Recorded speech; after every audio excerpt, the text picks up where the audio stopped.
రోజున అంబేద్కర్ జయంతి కాబట్టి ముఖ్యంగా ఒకటే చెప్తా ఉంటారు, ఎస్సీ సామాజిక వర్గం ఎక్కువ శాతం వైసీపీకి వెళ్ళిపోతారు. అలాంటి ఎస్సీ సామాజిక వర్గానికి నేను అంబేద్కర్ గారిని గౌరవించే వ్యక్తిగా, జై భీమ్ స్ఫూర్తిని గుండెలో నింపుకున్న వ్యక్తిగా ఎస్సీ సమాజానికి వైసీపీ చేసిన అన్యాయం చెప్తా ఉన్నాం. ఎడ్యుకేట్, యాజిటేట్, ఆర్గనైజ్ అన్న అంబేద్కర్ చెప్తే అలాంటి దళితులకి విద్యనందించే పథకాలని 23 పథకాలని జగన్ తీసేశారు. 4,163 కోట్ల రూపాయలు అలొకేట్ చేస్తే వాటిని డైవర్ట్ చేసేశాడు. మొత్తం చాలా మంది ఎస్సీ మేధావులందరూ కూర్చొని కోర్టులో రిట్ పిటిషన్ వేస్తే కోర్టు ఆర్డర్ చేస్తుంది 4,163 కోట్ల రూపాయలు తిరిగి వెనక్కి ఇవ్వమంటే ఈ రోజు దాకా జగన్ ప్రభుత్వం అది ఇవ్వలేదు.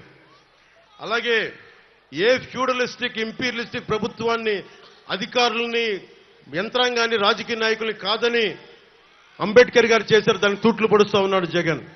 మీరు ఆలోచించుకోండి, మీ ఓట్లు మీరు వేసేటప్పుడు మనకి అంబేద్కర్ గారి స్ఫూర్తిని నిజంగా గౌరవించేవాడైతే ఒక దళిత కుర్రవాణ్ణి, యువకుణ్ణి చంపేసి ఇంటికి డోర్ డెలివరీ చేశారు వైసీపీ నాయకులు. దాని గురించి ఎవరో మాట్లాడరు. దాని గురించి మీరు ముఖ్యంగా ఎస్సీ యువత ఆలోచించాల్సిన అవసరం ఉంది.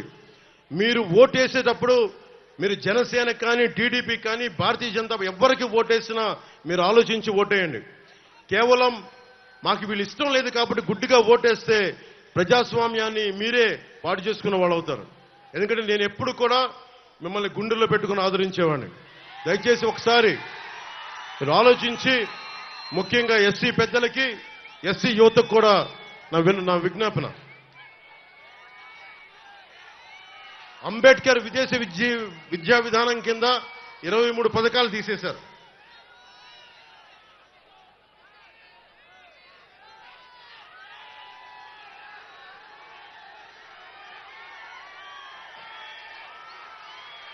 అలాగే బీసీ కులాలకి సంబంధించి జగన్ 2019లో చెప్పింది 153 కులాలను గుర్తించాం, 139 కులాల తాలూకు కార్పొరేషన్ ఏర్పాటు చేస్తామని చెప్పి 56 కార్పొరేషన్లు ఏర్పాటు చేసి ఈ రోజుకి వాటికి ఇవ్వాల్సిన నిధులు ఇవ్వలేదు. కేవలం పొలిటికల్ ఎంప్లాయ్మెంట్ అయింది తప్ప ఏ ఉద్దేశంకి అయితే ఇవ్వబడిందో ఆ ఉద్దేశం నెరవేరలేదు. ఇది కూడా బీసీ కులాల సమూహం మీరు ఆలోచించాలి. దాదాపు 2,14,00,000 బీసీ పాపులేషన్ ఉన్నారు. 44 లక్షల మందికే, ముఖ్యంగా 5-6 కాస్ట్లకే వాళ్ళు ఇచ్చారు. ఇంకా 1,70,00,000 మందికి ఏ పథకాలు అందలేదు. 26,000 మంది బీసీల మీద అక్రమ కేసులు పెంచారు.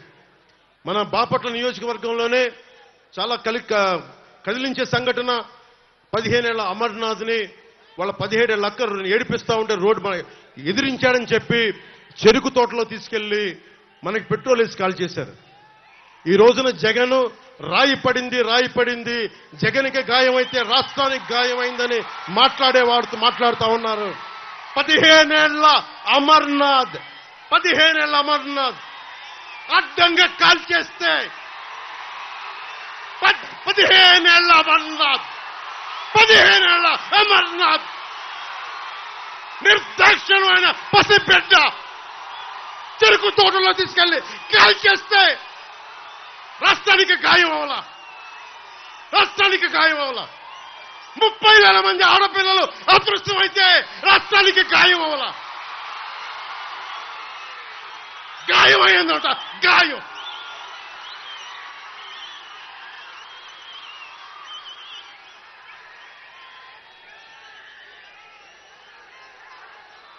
%34 ఉన్న బీసీల రిజర్వేషన్లని 24% తగ్గించి 16,000 మంది బీసీ నాయకులు మనకి అన్ని స్థాయిల్లో అవకాశాలు కోల్పోయారు. నేను 8 మందికి ఎంపీలకు ఇచ్చాను, ఇంతమందికి బీసీలకు ఇచ్చాను. కానీ జగన్ చేసిన ద్రోహం అంబేద్కర్ స్ఫూర్తిని విఘాతం కలిగించింది. 16,000 మంది బీసీలకి నువ్వు 34 నుంచి 24% తగ్గించి బీసీలని అధికారం దూరం చేసావు. అది మర్చిపోకండి.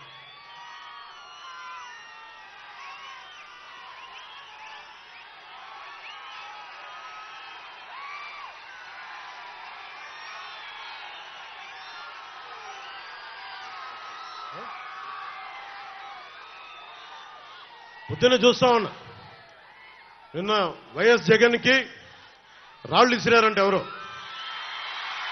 అదేంటి చిత్రమో పాపం. ఇప్పుడు ఎలక్షన్లు రాగానే ఆయనకి ఏదో ఒక గాయం జరుగుతుంది.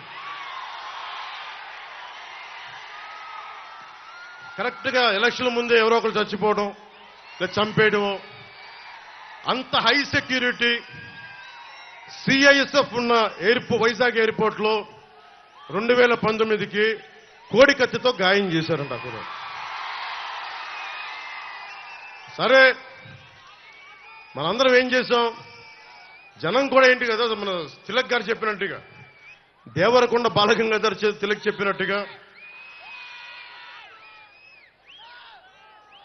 కొడవగంటి మనకి కుటుంబరావు గారు చెప్పినట్టుగా, మనందరం మధ్యతరగతి మనుషులు. మనందరికీ ఏంటంటే అధికారం ఉన్నోడు, డబ్బున్నోడు ఏమి చేసినా దానికి ఒక నైతిక భాష్యం ఇస్తాం. పాపం కాకినాడలో ఉండే ఒక మాఫియా డాన్ ఎవరిని కత్తితో పొడిచినా పాప ఆయన ఏ పరిస్థితుల్లో పొడిచారో పాపనండి, పాపం చంపేశారు. వైఎస్ వివేకానంద రెడ్డి గారిని ఏ పరిస్థితుల్లో పొడిచారో తెలియదండి మాకు.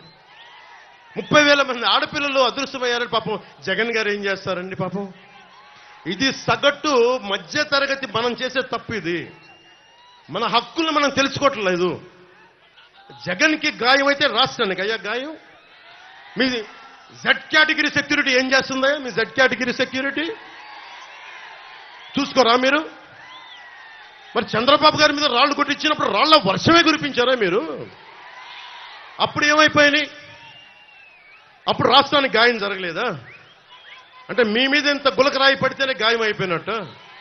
ఏమో ఎవడు చేశాడో నా సంతాపం నాకు బాధ కలుగుతుంది. నన్ను అడిగారు ఈ రోజున స్టేట్మెంట్ ఇవ్వమని చెప్పారు మా పార్టీ వక్తలందరూ. సార్ జగన్ గారికి ఇలా దెబ్బ తగిలింది అంటే నన్ను ఏం చేయమంటారన్న? ఆయనకి కొంచెం మీరు త్వరగా కోలుకోవాలని ఇవ్వంటే ఏమో అది నిజమో అబద్ధమో నాకేం తెలుసు. అతనే ఇలా తప్పును కొట్టేసుకున్నాడో ఎవరికి తెలుసు? తెలియదు కదా. ఎందుకంటే కరెంటు పోయింది, దండలు ఉన్నాయంట, ఆ దండల్లో వాళ్ళే రాయిపెట్టి కొట్టుకున్నాడేమో, లేదు నిజంగా పోని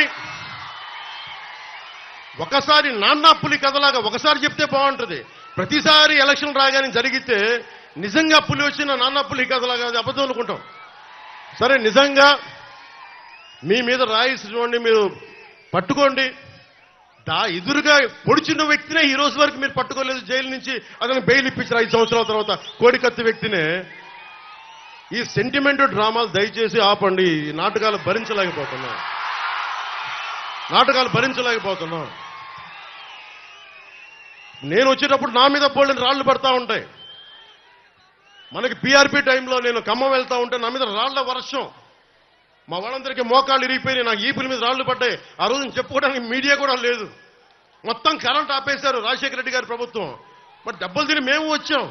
నా స్టేజ్లు కూల్చేశారు. కాదు, నేను ముఖ్యమంత్రి కొడుకుని కాదు కదా, ముఖ్యమంత్రిని కాదు కదా. మన కథలు ఎవరికి తెలియవు. జగన్ గారికి ఎంత రాగానే అయ్యయ్యో ఎంత బాధ జరుగుతుందండి, అయ్యయ్యో పాపం. అమర్నాథ్ని తిరుగు తోటలో కాల్ చేస్తే పాపం లేదు. అది వైసీపీ వాళ్ళకి పట్టదు. రేపల్లెల్లో ఒక ఆడపడుచుని దారుణంగా భర్త ముందు మనకి మానాన్ని పాడు చేస్తే పాపం దొంగతనం చేయడానికి వచ్చారండి. అలా అనుకోలేదండి. దొంగలని దుర్మార్గుల్ని వెనకేసుకొచ్చే వస్తే మనుషులు. జగన్ గారితో ఇంత పడగానే నాకు నిజంగా అనిపించింది, జెడ్ కేటగిరీ సెక్యూరిటీ మీరందరూ ఏమయ్యారయ్యా? పోలీస్ అధికారులు ఏమయ్యారు? డీజీపీ గారు ఏమైపోయారు? ఇంటెలిజెన్స్ ఆఫీసర్ గారు ఏమైపోయారు మీరంతా? ఒక అందరినీ దాడి చేసే వ్యక్తి అతని మీద దాడి చేయడానికి ఎవడన్నా సంతోషిస్తాడు? మనకి నిజంగా సాహసిస్తాడా? నిజంగా ఇంత యంత్రాంగం ఉండి పట్టుకోవడానికి మీకు ఎంతసేపు పట్టుకోవడానికి? రేపొద్దున ఎవడన్నా పట్టుకుని కూడా వాళ్ళు ప్రేరేపించారు, వీళ్ళు మీ వాడే చేశాడేమో. 2019లో మీ కూర్చోబెట్టి కోడికత్తి కోసం జగన్ గారు సీఎం అవ్వాలని డ్రామా ఆడటానికి నేనే పొడిచానని ఆ అబ్బాయి చెప్పాడు. ఈరోజు అలాగే చేశారేమో కనుక్కోండి. కానీ నేను మీకు చెప్తున్నాను, ఇలాంటి డ్రామాలకి మనం పడాల్సిన అవసరం లేదు. దయచేసి పడకండి. నిర్ద్వందంగా దాన్ని తీసి పక్కన పెట్టండి. అరే, ఇద్దరు చెల్లెళ్ళు, సొంత చెల్లెళ్ళు. అరే, మా నాన్నగారిని చంపేశారు, మా చిన్నాయిని చంపేశాడంటే అడ్డగోలుగా బద్దలు కొట్టి కత్తితో పొడిచి పొడిచి పొడిచి చంపితే అందరూ గుండెపోటు వచ్చి పడిపోయాడండి. గుండెపోటు వచ్చి పడిపోయింది. వీళ్ళ కథలు మనం ఎలా నమ్ముతాం? ఈరోజు ఆయన వివేకానంద రెడ్డి గారు అమ్మాయి సునీత గారు వైరాలజిస్ట్. ఆవిడ అమెరికాలో చదువుకున్న వ్యక్తి, వైరాలజిస్టు. కరోనా లాంటి వైరస్ ని ఆవిడ దాని మీద నిజంగా వైద్యం చేయగలిగే వ్యక్తి. ఆవిడ కూర్చొని నా తండ్రిని చంపేశారు, నా తండ్రిని చంపారంటే ఒక్క పోలీస్ అధికారి దాని మీద మాట్లాడు. CBI central bureau of investigation వస్తే కడపలో కోర్టులోకి వెళ్ళనివ్వరు వాళ్ళని. ఇంత దారుణంగా ఉంటే మనందరం కూర్చొని చేతులు పొడిచి కూర్చున్నాం. మనందరం, మనకు పౌరుషం చచ్చిపోయింది, మనందరికి చచ్చిపోయింది.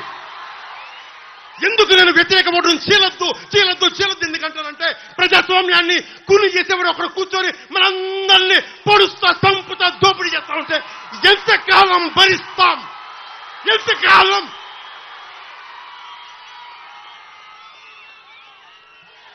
సుగాలి ప్రీతి 14 ఏళ్ల బిడ్డని స్కూల్కి వెళ్తే 10 మందిని నాశనం చేస్తే దాన్ని పట్టించుకోడు ఎవడు. జగన్మోహన్ కి బొక్క పడితే, చిన్న గులకరాయి పడితే రాష్ట్రం అంతా ఊగిపోద్ది. సగటు మనిషి బాధ మనకి తెలియదు. సగటు మనిషి బాధ మర్చిపోయాం. నిజంగా నాకు ఆవేదన ఉంది, ఏడుపు వస్తుంది. తప్పు జగన్మోహన్ రెడ్డి కాదు, మందే. మనకు పౌరుషం చచ్చిపోయింది. ఇందాక తెనాలో చెప్పినట్టుగా దాస్యం చేసే కంటే కూడా చచ్చిపోవడం మేలు. దాస్యాన్ని ఆపేద్దాం.